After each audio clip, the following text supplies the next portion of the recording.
આપે સૌએ જોયું હશે, અમે પણ અહીંયા જ હતા. ખુદ ગુજરાતના મુખ્યમંત્રી અહીં આવીને હજારો કરોડોની એમણે ભેટ આપવાની વાતો કરી. જે ઉમેદવાર હતા કિરીટ પટેલ, એમણે પેરિસ બનાવવાની વાતો કરી, 1000 કરોડના કામો કરવાની વાતો કરી. પણ જનતાએ જોયું કે ભારતીય જનતા પાર્ટી માત્ર વાયદા વચનો આપીને યુઝ એન્ડ થ્રો કરે છે, ઉપયોગ કરે અને ફેંકી દે છે.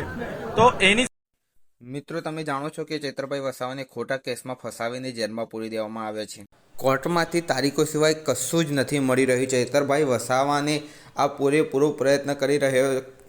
કોર્ટમાંથી તારીખો સિવાય કશું જ નથી મળી રહ્યું. કોર્ટની અંદરથી અને સરકાર દ્વારા પૂરેપૂરો પ્રયત્ન કરવામાં આવી રહ્યો છે કે ચૈતરભાઈ વસાવા જેલમાંથી ના છૂટે. મિત્રો, કેમ આવું કરી રહ્યા છે એ આપણે જાણીએ. ગોપાલ ઇટાલિયાનો વિડીયો જોઈએ પહેલા તો મિત્રો, પછી આગળ ચર્ચા કરીએ. મુદ્દો એ નથી કે ચૈતર વસાવાએ ગ્લાસ માર્યો કે પથ્થર માર્યો કે ધોકો માર્યો કે આંખ મારી.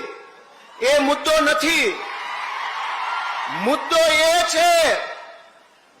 એ નથી કે ગ્લાસ માર્યો કે નહીં. મુદ્દો એ છે કે ચૈતર વસાવાએ ડેડિયાપાડાથી તીર માર્યું અને તીર સરકારની છાતી ઉપર લાગી ગયું છે.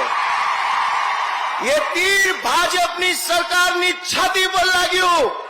આદિવાસી સમાજને જગાડવામાં આવ્યો, યુવાનોનો અવાજ બનવાનું કામ કર્યું, એટલા માટે જેલમાં પૂરે છે. પણ દોસ્તો, ભાજપના 8 પાસ ડફોળ નેતાઓને મારી એટલી વિનંતી છે, ભાજપના 8 પાસ ડફોળ નેતાઓને એટલી વિનંતી છે કે જે નેતાની જગ્યા યુવાનોના દિલમાં હોય એનું જેલ કાંઈ બગાડી શકતી નથી.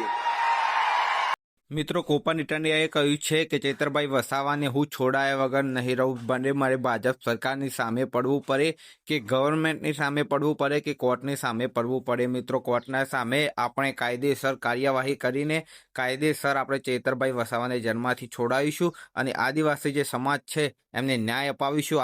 આદિવાસી સમાજનો જે અવાજ છે ચૈતરભાઈ વસાવા, એ અત્યારે જેલમાં પૂરી દેવામાં આવ્યો છે, પણ એ અવાજને આપણે બહાર કાઢીશું અને આ અવાજ આખા ભારત દેશની અંદર મોટો થઈને રહેશે, એવું ગોપાલ ઇટાલિયાએ કહ્યું છે. મિત્રો, મળીશું એક નવા વિડીયોની સાથે. ત્યાં સુધી મિત્રો અમારી ચેનલને સબસ્ક્રાઇબ કરી દેજો.